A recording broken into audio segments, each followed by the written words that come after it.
हो जाए बेचारो फोन जाए।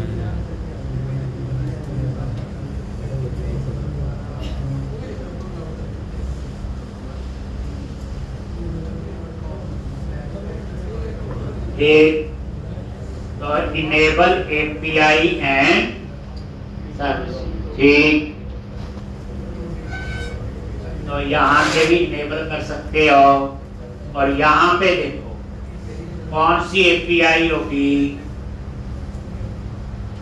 ये सोशल, ये वाली है गूगल प्लस एपीआई। जैसे उसमें फेसबुक एपीआई यूज हुई है, ये गूगल, इसको इनेबल करना है।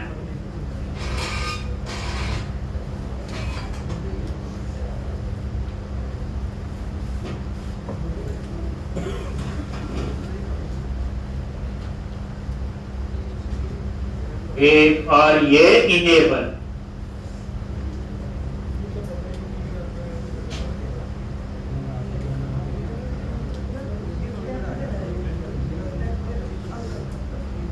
अब इनेबल पे क्लिक कराओ तो ये आपकी इनेबल हो।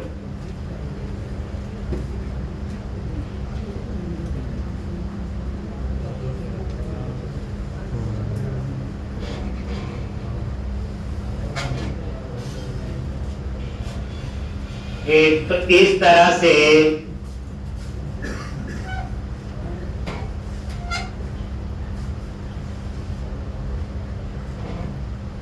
एक गूगल प्लस एपीआई,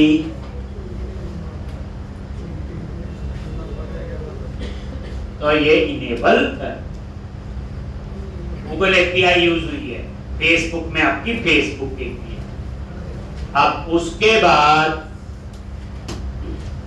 क्रेडेंशियल्स पे क्लिक करो या ओ ओथ कंसेंट, यहां क्लिक करो ओ ओथ कंसेंट स्क्रीन।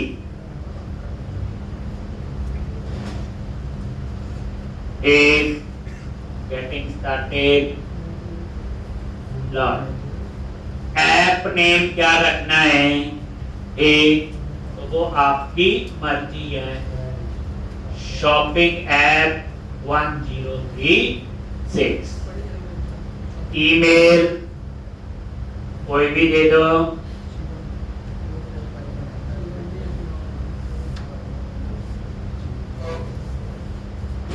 नेक्स्ट।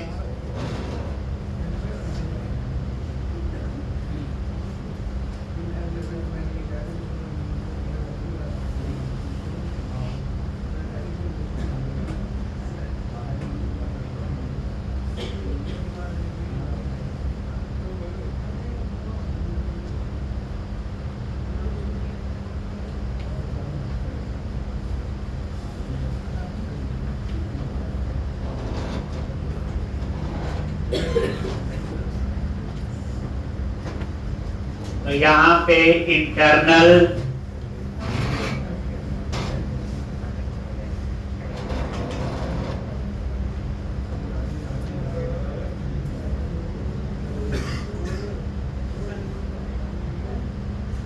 चल नहीं रहा, तो एक्सटर्नली ले लो।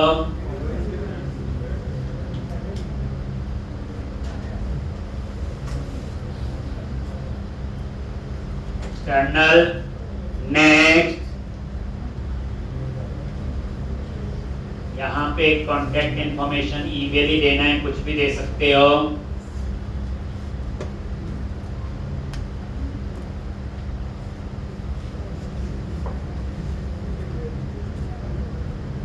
नेक्स्ट और कंटिन्यू और क्रिएट, पता लग जाएगा इसमें। तो नेक्स्ट नेक्स्ट ही था। तो ये और कंसेंट स्क्रीन है,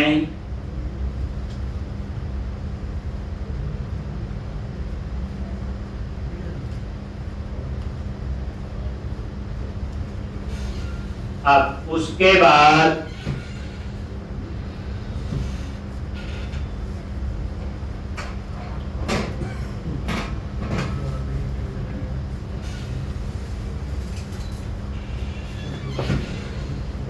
यहाँ पे वापस आके क्रेडेंशियल्स पे क्लिक करो।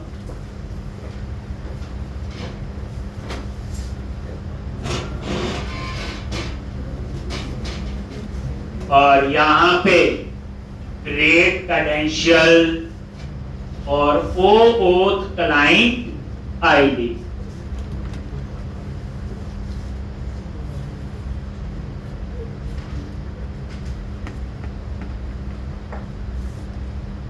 ओथ क्लाइंट आईडी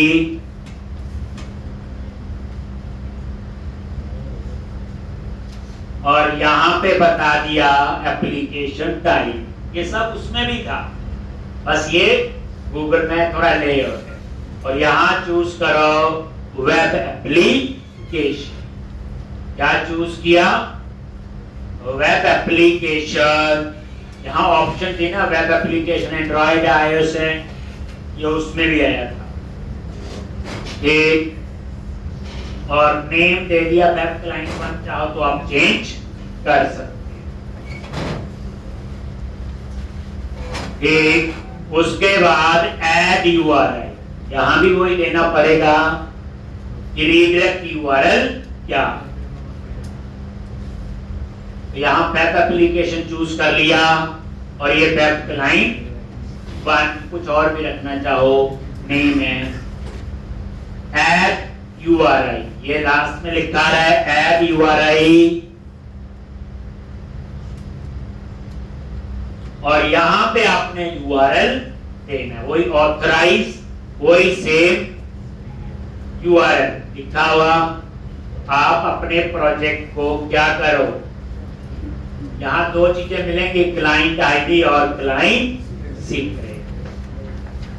तो थोड़ा थोड़ा हर में चेंज होगा, जैसे फेसबुक में लगता गूगल, इतना कोई कोडिंग नहीं। हमें क्लाइंट आईडी चाहिए, पर आपको लॉजिकली देखना है कि आपकी एप्लीकेशन के साथ कनेक्ट कैसे है। वहां से क्लाइंट आईडी मिलेगा, क्लाइंट सीक्रेट मिलेगा। अब वहां पे मेरी एप्लीकेशन का यूआरएल भी होगा और रीडायरेक्ट होके कहां जाना है वो भी होगा। लो जी, ये यूआरएल है और इसको आप यहां पे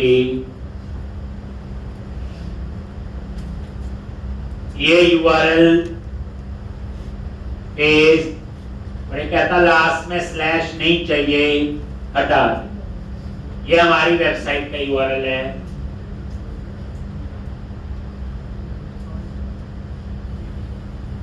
और यहां आएगा ऑथराइज रीडायरेक्ट यूआरएल, याद है?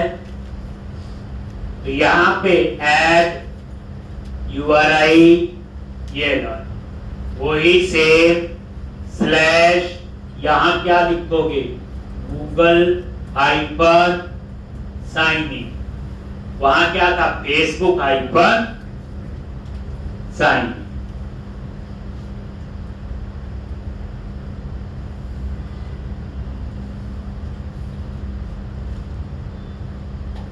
मतलब जब वहां से रीडायरेक्ट होके आएगा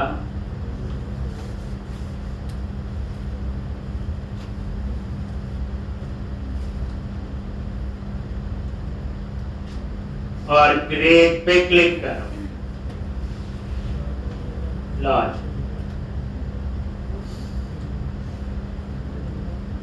और ये देखो, ये क्लाइंट आईडी है और ये क्लाइंट सीक्रेट। तो ये क्लाइंट आईडी आप यहां से कॉपी कर लो, ये क्लाइंट आईडी, और प्रोजेक्ट में जाओ और यहां पे ये पेस्ट कर लो जी, ये क्लाइंट आईडी पेस्ट कर। वापस क्लाइंट सीक्रेट ये नीचे है, कॉपी किया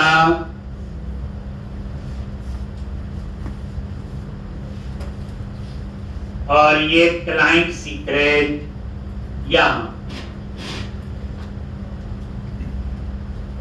एक ये क्लाइंट आईडी, तो ये देखो, तो ये आपका क्लाइंट सीक्रेट था और ये कॉपी कर।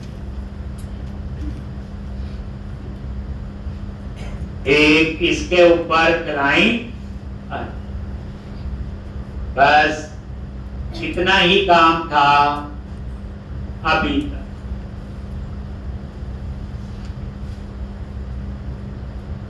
एक और ये आपने यहां पे अनकमेंट कर दो।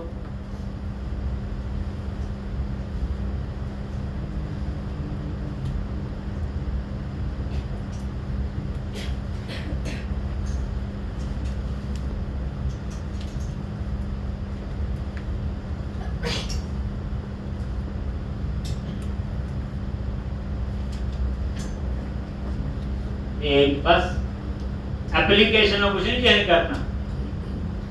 एक तो अब आप लोग रन करो और वहां एक और ऑप्शन आएगी, जैसे फेसबुक वैसे ही गूगल।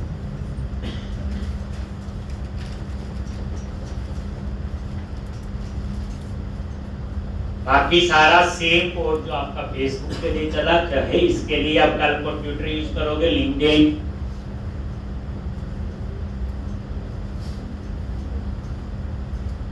ये देखो रजिस्टर पे क्लिक किया,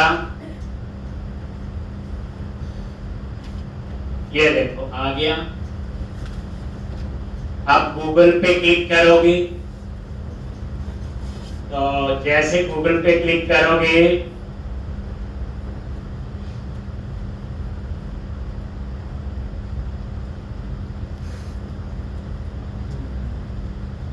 कह रहा है ये रीडायरेक्ट यूआरएल मिसमैच। तो जितना मेरे को लगता है इसमें थोड़ा सा यहीं पे आगे क्रेडेंशियल्स में ये वेब क्लाइंट बनाया था ना हमने, तो इसको एडिट कर लेते हैं।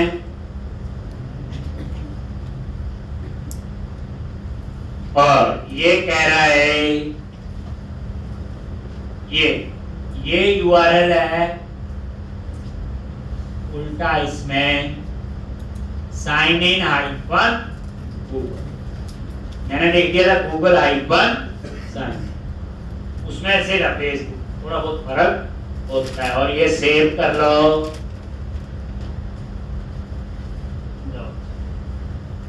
क्लियर है? क्या चेंज किया, जहां आपने लिखा था एडिट करो इसको,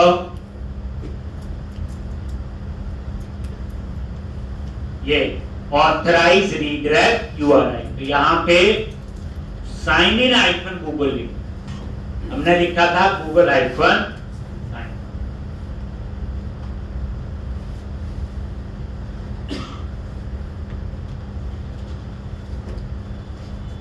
एक अब हम दोबारा से इसको रन करेंगे।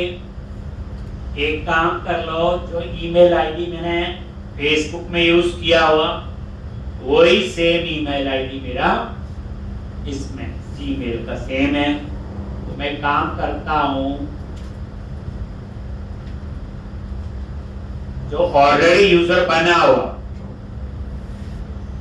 उसको मैं डिलीट कर दूंगा, क्योंकि सेम ना, उनका तो दो तो नहीं हो सकते यूजर, ईमेल सेम ही है ना, जो कल यूजर बनाया था फेसबुक का।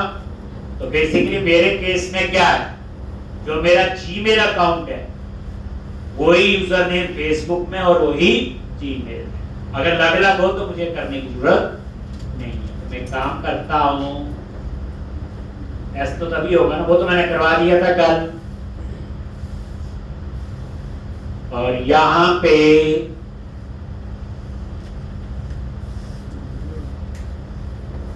ASP.NET यूजर लॉगिन पे जाओ। ये एक रिकॉर्ड था ना फेसबुक वाला था प्रोवाइडर, पता चल गया ना डिलीट क्यों कर रहा हूं मैं, क्योंकि मेरा जीमेल अकाउंट जो है वो यूजर नेम फेसबुक में वही है जीमेल, अगर अलग अलग होता तो कोई प्रॉब्लम नहीं। उसके बाद यूजर रोल पे गए, क्या था 68 था यूजर आईडी, याद है ये वाला, यस फिर तीसरा ASP.NET यूजर, और ये shiven41@gmail.com।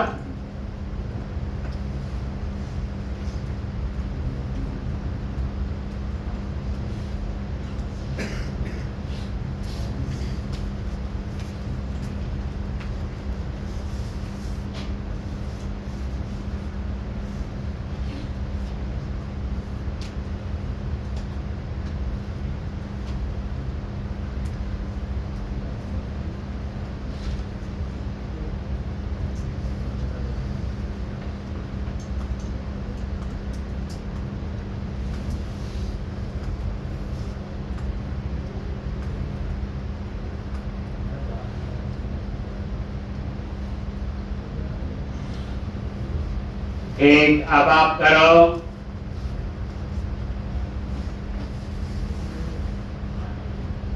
Sign in.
फिर में कोई प्रोग्राम है ना फिर से करते जाएंगे।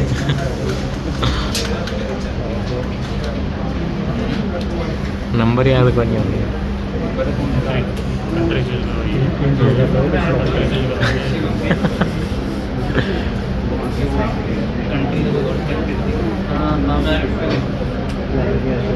आ जाओ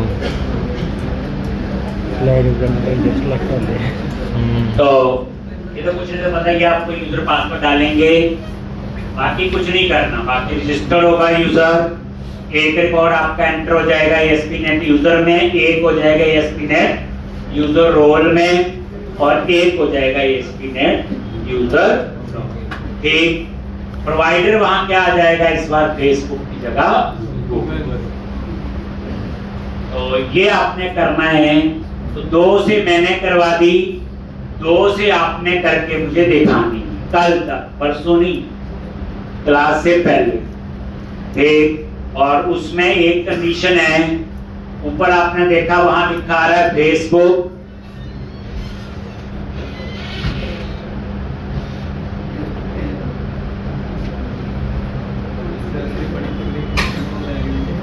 तो एक आपका लॉगिन में जैसे फेसबुक लिखा है, फेसबुक ना लिखा है, इसका आइकन है, गूगल ना लिखा है, जीमेल वाला आइकन है, ऐसे लिंक्डइन या ट्विटर। तो 2 से आपने करना है, 2 से मैंने कर। ठीक है जी। तो अब हम आगे करेंगे। उसके बाद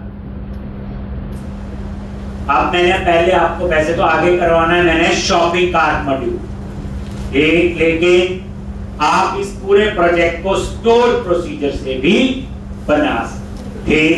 अब स्टोर प्रोसीजर क्या होते हैं, क्यों बनाते हैं, उसके क्या फायदे हैं। ठीक, तो स्टोर प्रोसीजर है, क्या होते हैं, क्यों बनाते हैं, उसका क्या फायदा बताया हुआ, परफॉर्मेंस बेटर होती है, सिक्योर होते हैं, करवाया हुआ मैंने इन ASP.NET।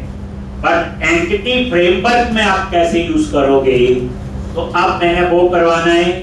मैं आपको सिर्फ एक करवाऊंगा कैटेगरी या कवर टाइप का, फिर उसके बाद पूरा प्रोजेक्ट स्टोर प्रोसीजर से आपने क्रिएट करना है। तो अब यहाँ पे मेरा फोन नंबर कोई और है, तो यहाँ पे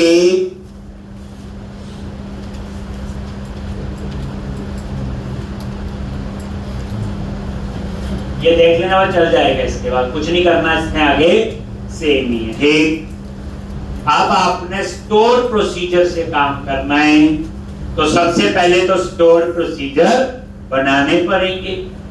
आते हैं बनाने हमें, तो एक तरीका तो ये हम सीधा डाटाबेस में जाएं और बना लें। तो पता ही है यहाँ पे डाटाबेस बना हुआ और न्यू स्टोर प्रोसीजर जैसे हम लोग बनाते थे, लेकिन इसमें एक प्रॉब्लम है।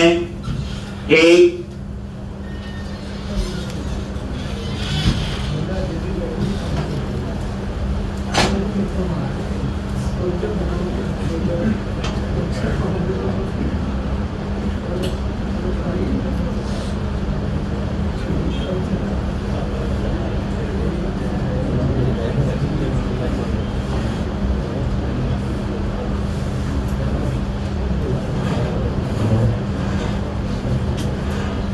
ये कर लेना बच्चे, नहीं दोबारा से मुझे करना पड़ेगा।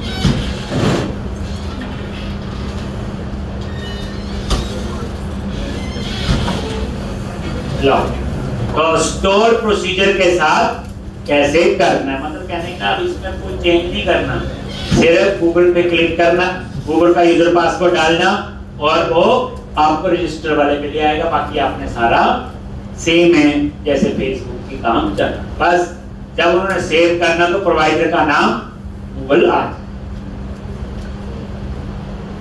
अब यहाँ पे तो एक तरीका मैं डाटाबेस में, लेकिन डाटाबेस से बनाता हूं तो इस डाटाबेस में बन भी जाएंगे, चलेगा भी, लेकिन कल को इस प्रोजेक्ट को दूसरी जगह लेके जाएंगे तो हम तो माइग्रेशन यूज करते हैं अपडेट डाटाबेस, इसमें स्टोर प्रोसीजर नहीं होंगे। इसलिए हम क्या करेंगे, यहाँ पे एक एम्प्टी माइग्रेशन बनाएंगे और उसके अंदर स्टोर प्रोसीजर क्रिएट करने का कोड लिखेंगे। माइग्रेशन फाइल क्या है, वो तो हर प्रोजेक्ट के साथ हम किसी को भी दे सकते हैं। अपडेट डाटाबेस करोगे तो वो स्टोर प्रोसीजर बना, नहीं तो क्या होगा, सीधा मैं डाटाबेस में बनाऊं तो इस कॉपी में तो बन जाएगा, दूसरा अगर होगी तो उसमें काम नहीं करेगा। तो अब हम क्या करेंगे, पहले अब क्या होते हैं स्टोर प्रोसीजर, क्यों बनाते हैं वो आपको पता है। क्या करोगे, पैकेज मैनेजर कंसोल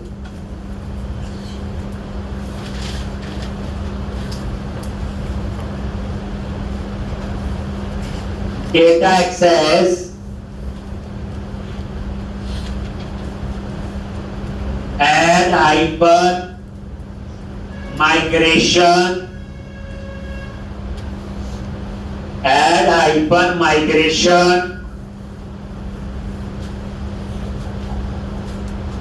और add store procedure to cover type model, पता चल जाएगा। कवर टाइप मॉडल के लिए स्टोर प्रोसीजर बनाएंगे। ये क्या करेगा, एक एम्प्टी माइग्रेशन फाइल बना देगा।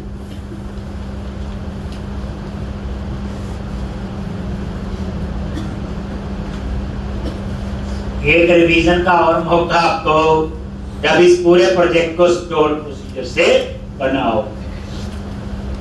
हो गया, और ये देखोगे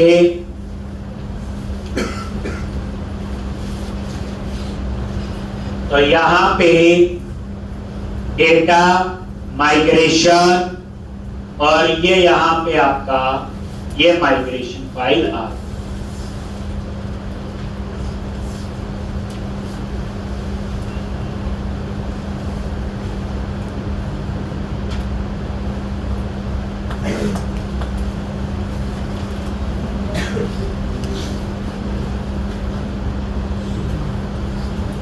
ठीक, अब यहां पे ये आपकी एक माइग्रेशन बन गई, तो हम लोग यहां पे एक क्या लिखना है जी, क्रिएट स्टोर प्रोसीजर। क्या करने हैं जी, यहां पे लिख लो एसपी, किसके लिए, कवर टाइप। तो स्टोर प्रोसीजर का कोड लिखेंगे यहां पे कैसे, माइग्रेशन बिल्डर डॉट एसक्यूएल, और यहां पे @ पता ही है एस्केप सीक्वेंस के लिए। अब इसके अंदर स्टोर प्रोसीजर का कोड लिखना है। क्या कमांड होती, ये आनी चाहिए, ये नहीं बताएगा एंटिटी फ्रेमवर्क, करवाई हुई आप बोलो भूल गए। अब जिसने एक बार प्रैक्टिस की हो सच में भूल गया होगा, 2 बार वाला भी भूल चुका होगा, क्योंकि बात तो 2-3 महीने पहले की।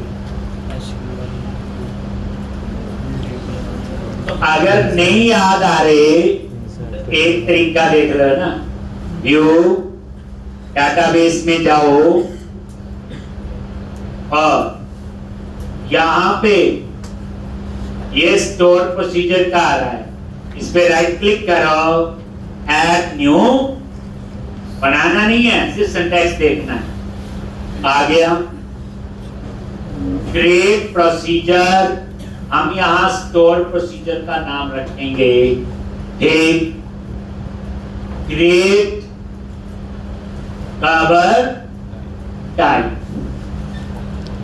कवर टाइप ये क्रिएट का है, कितने पैरामीटर होंगे इसमें, सिर्फ एक ही होगा, क्योंकि आईडी तो ऑटो जनरेट है, तो सिर्फ एक पैरामीटर होगा नेम। और एस के बाद क्या लिखते हैं, इंसर्ट, और आगे क्या आएगा, टेबल का नेम। तो अगर टेबल का नेम, तो कहां से देख सकते हो, ये यही होता है, एप्लीकेशन डीबी कॉन्टेक्स्ट में चेक कर लो, इंसर्ट टेबल नेम, आगे वैल्यूज, और सिर्फ क्या पास करना है, नेम, क्योंकि आईडी तो insert table name values, ID तो ऑटो जनरेट है। बस अब आप इसको यहां से कॉपी कर लो और इसको पेस्ट कर दो, सिंटैक्स पता चल गया। ना याद आए तो ऐसे तो देख सकते हो।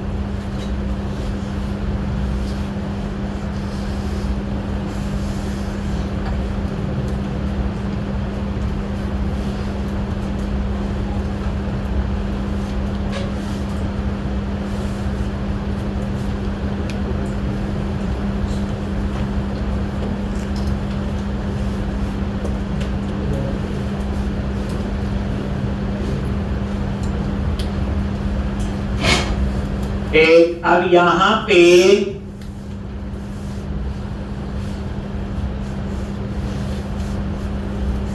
ये आगे और इसके अंदर ये logic,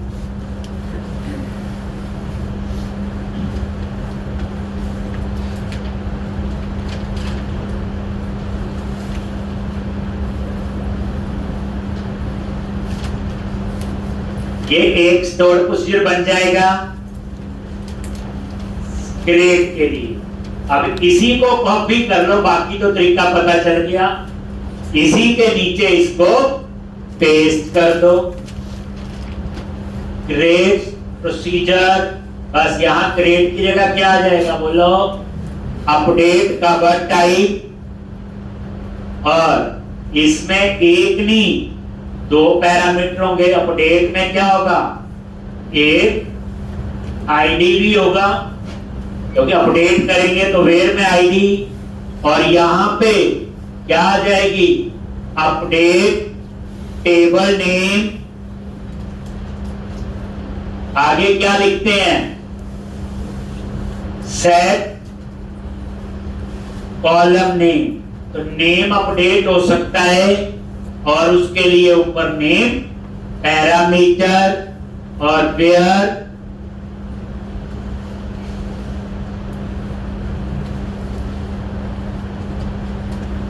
id is equal to @id।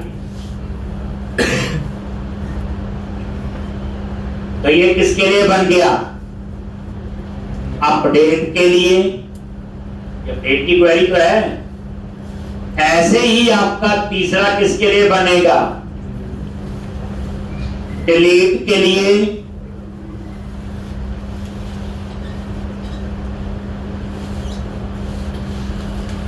अब मान लो आपने category, cover type, product, company, मान लो 5 टेबल हैं, तो आपको 5 माइग्रेशन फाइल बना लेनी। जैसे ये सिर्फ किसके लिए बना रहे, store procedure for cover type.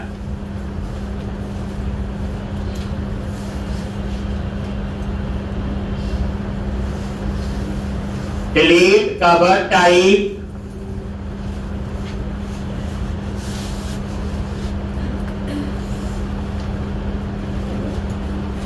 Delete cover type, और यहां पे वेयर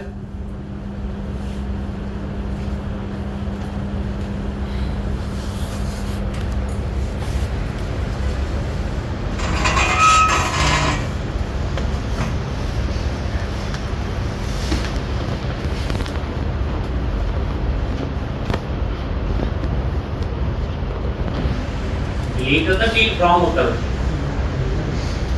जी, डिलीट होता है, याद नहीं आता क्या होता है, एरर आई जाएगी। सिंटैक्स ये है, ये insert table name values, update table name, set column name value, delete table name, where.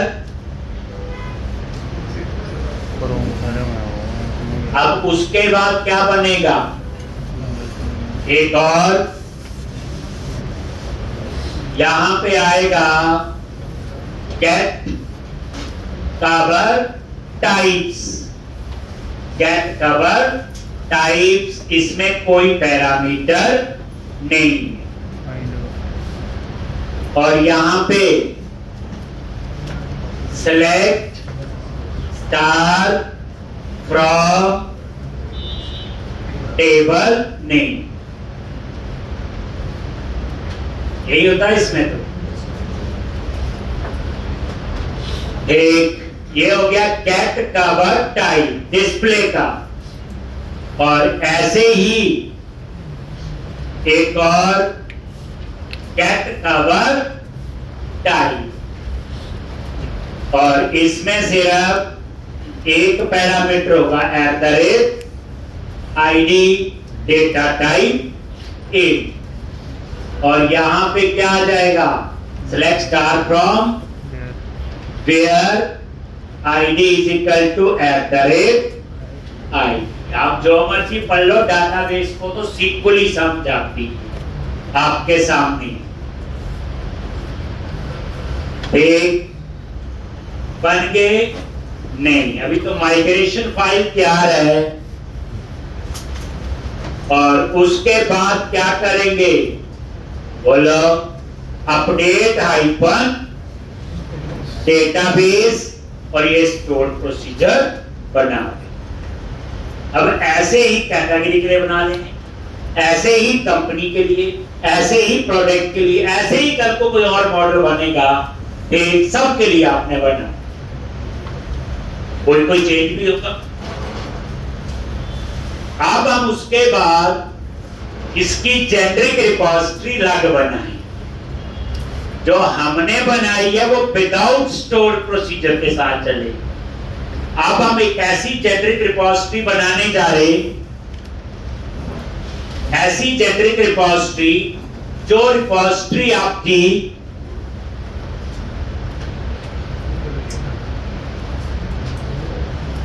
किसी भी स्टोर प्रोसीजर और किसी भी टेबल के साथ यूज हो सकती, बार बार नहीं लिखेगी। ठीक, तो ये लिख लिया आप लोगों ने।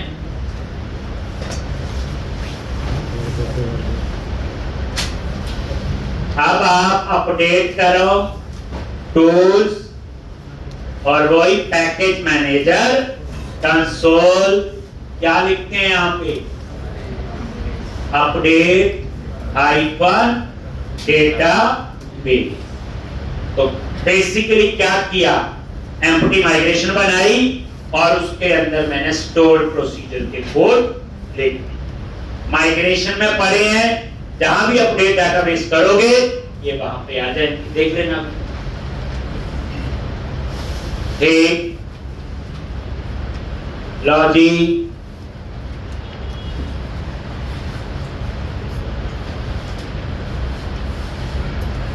बस बन गए होंगे, चेक कर लो डाटाबेस में जाके। ये देखो, इसी में बने, ये डाटाबेस तो है हमारा, और ये बन के create cover type, delete cover type, get cover type, get cover types, update cover. ठीक, तो ये आपके सारे स्टोर प्रोसीजर ये अभी बन गए। ये देखो इसके अंदर है और ये आपके ये। ठीक, ऐसे ही और बनाएंगे तो नीचे आ जाएंगे इसी के। ठीक, तो सबसे पहला काम है स्टोर प्रोसीजर बनाने, जो हमने काम कर हो गया। अब हम इसके लिए अलग से रिपोजिटरी बनाएं। ठीक, तो रिपोजिटरी पे गए, आई रिपोजिटरी में पहले इंटरफेस बनाएंगे और इसका नाम रखेंगे ISP कॉल, आई interface, SP store procedure call करने के। अब ये जेनेरिक रिपोजिटरी देख लो, जो हमने बनाई वो विदाउट स्टोर प्रोसीजर काम कर रही है। ठीक, बट इसके लिए भी अब आपको एक ऐसी मैं जेनेरिक रिपोजिटरी बनाने जा रहा हूं, आपके प्रोजेक्ट में 100 टेबल हैं, हर टेबल पे 5-7 स्टोर प्रोसीजर हैं, सबके साथ बस एक बार हमें बनानी पड़ेगी। तो आई रिपोजिटरी पे राइट क्लिक किया, ऐड क्लास, याद करो इंटरफेस ISP अंडरस्कोर कॉल, ये नेम रख दिया और पब्लिक, बस यही चीज आपको एक बार समझनी। ये इंटरफेस है। अब यहां पे मैं मेथड क्या करूंगा, डिक्लेयर करूंगा। क्या करूंगा, यहां पे इंटरफेस में मेंबर डिक्लेयर ही होते हैं, और क्या होता है,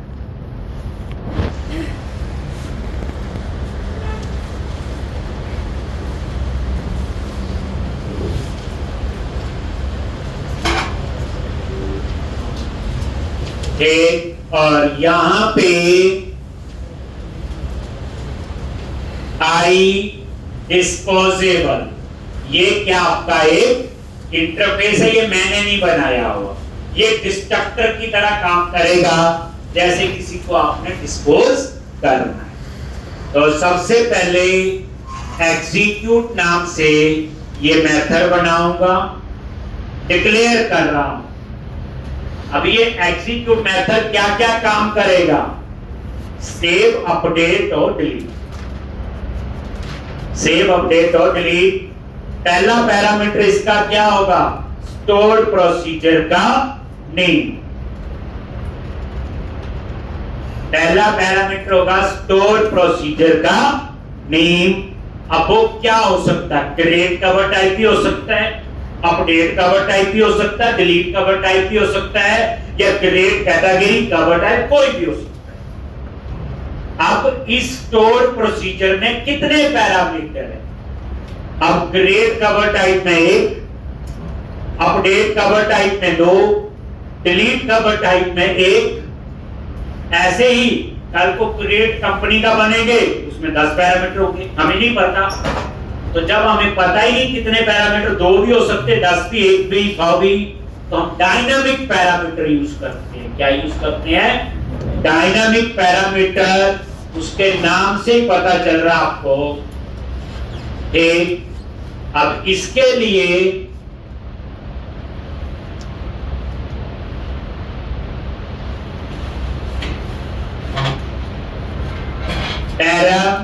अगर कोई पैरामीटर नहीं है तो हमने नल पास कर दिया। क्या कर दिया? नल पास। ठीक, तो इसके लिए आप क्या यूज करोगे? डायनामिक पैरामीटर के लिए एक तो एक पैकेज इंस्टॉल करना पड़ेगा। चलिए डायनामिक पैरामीटर समझिए। डायनामिक 2 भी हो सकते, 1 भी हो सकता, 10 भी हो सकते, 100 भी हो सकते। अगर आपका कोई पैरामीटर नहीं है तो बाय डिफॉल्ट क्या पास होगा? नल। नल का मतलब क्या हो गया? ऑप्शनल, है ही नहीं पैरामीटर। ठीक, तो डायनामिक पैरामीटर के लिए कौन सा पैकेज होगा? टेपर। कौन सा पैकेज है? टेपर पैकेज अभी इंस्टॉल करेंगे।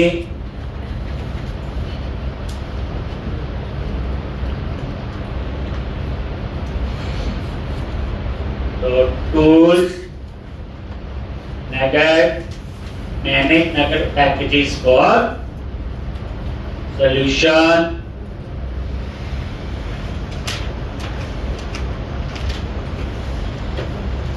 ये आ गया टेपर। और किस पे इंस्टॉल करना है?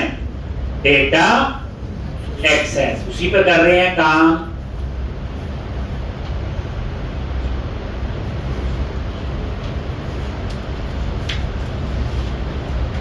और इंस्टॉल जो भी लेटेस्ट होगा।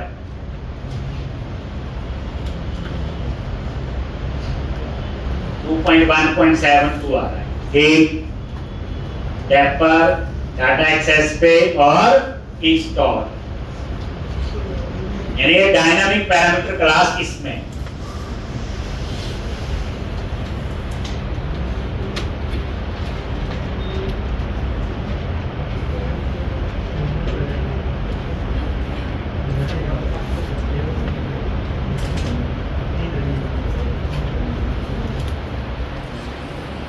तो ये इंस्टॉल हो गया, दिखाता हूं। पहले ये देखो, यहाँ पे ये आ गया और ये चलिए एरर। और ये देखोगे ऊपर जो है वो पैकेज ये आ रहा है। ठीक, और पैकेज का पूरा नेम देखना हो तो वही इस प्रोजेक्ट पे डबल क्लिक करो। ये देखो यहाँ पे इंस्टॉल। ठीक, डायनामिक पैरामीटर पता चल गया कि जब कोई ऐसे मेंबर हो जिसके हमें पता ही नहीं पैरामीटर कितने, ऐसे में होगा ही हमारे। खुद देखो, किसी में 2 पैरामीटर, किसी में 1, किसी में 10, किसी में 100, किसी में 50। तो हमने नई क्लास यूज की आज, डायनामिक पैरामीटर। ठीक, तो ये आपका हो गया एग्जीक्यूट। ठीक है जी। अब उसके बाद हम बनाएंगे, एग्जीक्यूट के बाद हमने बनाना है सिंगल। ये आपका बनेगा फाइंड के। तो ये देखो, ये रिटर्न टाइप सिंगल और ये टी। एक, और यहां पे यही सेम जो ऊपर पहला पैरामीटर क्या है? स्टोर प्रोसीजर का नेम, यही आ गया। दूसरा क्या है? Dynamic parameter. ये किसके लिए होगा? सिंगल रिकॉर्ड के लिए। जैसे फर्स्ट और डिफॉल्ट मान लो, या फाइन। ये देखो रिटर्न टाइप टी दे दी। टी क्या है इसकी? टाइप है। वो बता देंगे टी आपका कैटेगरी भी हो सकता, कवर टाइप भी हो सकता, प्रोडक्ट भी हो सकता, कोई और। तो ये आपका सिंगल हो गया फाइंड के लिए। अब हम एक और बनाएंगे वन रिकॉर्ड। ठीक, ये सेम ही है, बस ये मैंने क्या किया, वन रिकॉर्ड।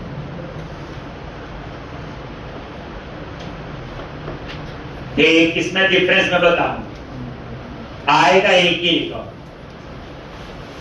कुछ नया नहीं सीखेंगे। तो सिंगल और वन रिकॉर्ड, जैसे हम लोग फाइंड और फर्स्ट और डिफॉल्ट, वैसा ही। अब उसके बाद लेकिन यहां ये नहीं बता रहे कौन सा स्टोर प्रोसीजर या कौन सा टेबल कितने पैरामीटर, तभी तो जेनेरिक रिपोजिटरी बनेगी, तभी बताएंगे जब हम इसको यूज करेंगे। अब उसके बाद डिस्प्ले में, ठीक, तो यहां पे आई नंबरेबल, डिस्प्ले में क्या है, लिस्ट, वही गेट ऑन, और यहां पे क्या आएगा, कलेक्शन, वही, तभी आई इनमरेबल आगे लिखना है। ठीक, बाकी वही स्ट्रिंग। आप देखना ये चीजें आपको आसान लगी, और ये देखो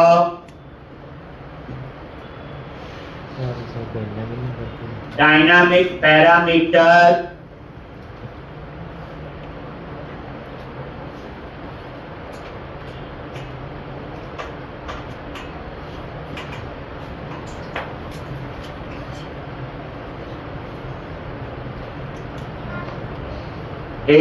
ये डिस्प्ले के लिए आई नंबरेबल, पता है कलेक्शन।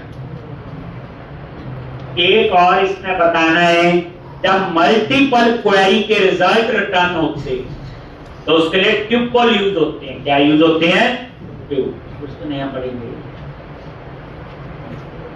सिंगल ग्रेड चलता ही, जो हम लोग कैटेगरी बनाते थे, ये वही है। ठीक, पर जब मल्टीपल टेबल, तो उसके लिए आपने क्या यूज करना है, ये ट्यूपल। क्या लिखेंगे, एक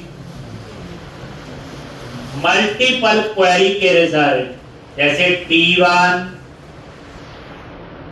आई इनमरेबल T2, और ये लिस्ट T1 T2, और इसके अंदर भी एक बताऊंगा मल्टीपल क्वेरीज के रिजल्ट।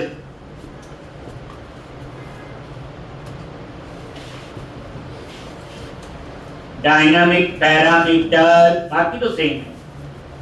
मल्टीपल क्वेरी क्या, जैसे आप बोलोगे दो टेबल का रिजल्ट चाहिए, कैटेगरी और कवर टाइप का, तो हम क्या करेंगे, दो क्वेरी लिखेंगे, दो बार लिस्ट को कॉल करेंगे, दो बार गेट ऑल को कॉल करेंगे। हम ये काम इससे भी मेथड से कर सकते हैं। Select star from category, semicolon select star from cover type, तो ये दो क्वेरी के रिजल्ट हमें दे। तो ट्यूपल यूज होता है। क्या यूज होता है बच्चे, ट्यूपल। बस बाकी तो नॉर्मल है। देखो हमारा काम तो एग्जीक्यूट से हो जाएगा, सेव, अपडेट, डिलीट। फाइंड वाला काम सिंगल और वन रिकॉर्ड से, और डिस्प्ले वाला काम लिस्ट। कुछ चीजें सिखाने के लिए अब हम बनाएंगे SP_call नाम से क्लास, जहां इस इंटरफेस को इंप्लीमेंट करेंगे।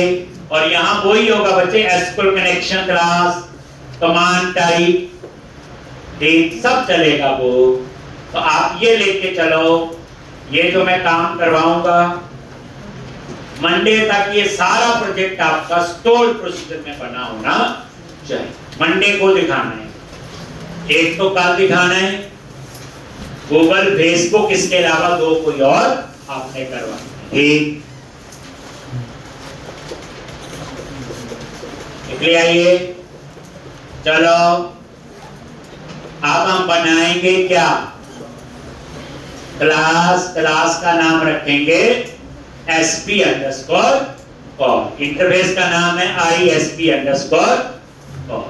मेथड चेंज होगी थोड़ी बहुत, और क्या है कहानी, जेनरिक का मतलब वही है।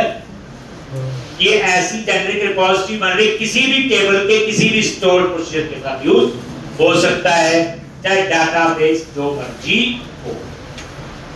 अब आप रिपोजिटरी पे राइट क्लिक करो, ऐड क्लास, और यहां पे इसका नेम दे दिया SP_call।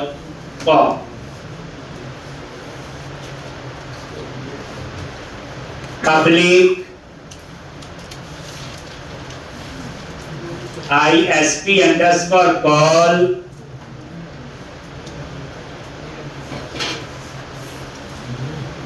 और इंप्लीमेंट इंटरफेस, ये लो। और ये देखो डिस्पोज अपने आप आ गया, वो किस वजह से आया, तो ये आई डिस्पोजेबल लिखा हो।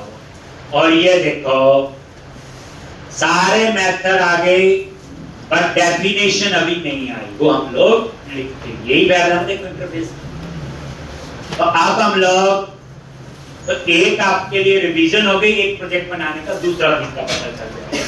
यानी उस केस में आई रिपोजिटरी और रिपोजिटरी बनाने की जरूरत नहीं है, और नहीं बोली बनाना, ये भी बनाना है। ये आप दिमाग लगाओगे कि कितनी चीजों की जरूरत। तो अब यहां पे हमें क्या क्या चाहिए होगा, एप्लीकेशन डीबी कॉन्टेक्स्ट, वहां से कनेक्शन स्विच चाहिए होगा, एसक्यू कनेक्शन क्लास में कनेक्शन ओपन करेंगे, वही चलेगा सारा सिस्टम। बस लिखना कहां पे है, यहां। एक तो मेरे ख्याल से बच्चे इतना करके आओ। कल हम लोग स्टोर प्रोसीजर का ही, कल नहीं तो परसों तो खत्म हो ही जाएगा। और आपने वीकेंड पे इस पूरे प्रोजेक्ट को कैसे बनाना है स्टोर प्रोसीजर से। और परसों से हम शुरू करेंगे शॉपिंग कार्ट मॉड्यूल। अभी तो इसमें पैसे की बात भी होगी, ऑर्डर होंगे, ईमेल जाएगी, ये सारा कुछ। बेसिकली मेरा मकसद ये होता है कि एक प्रोजेक्ट में मैक्सिमम चीजें अप्लाई कर लेना, दूसरे प्रोजेक्ट में 80% वही चले, तो मुझे वहां पे इतना टाइम नहीं लगेगा, लेकिन ये तो बनानी पड़ेगी। तो एक असाइनमेंट कल तक बनानी है ओपन ऑथेंटिकेशन में, जो मैंने बोला है आइकन में, आइकन लगाने हैं वहां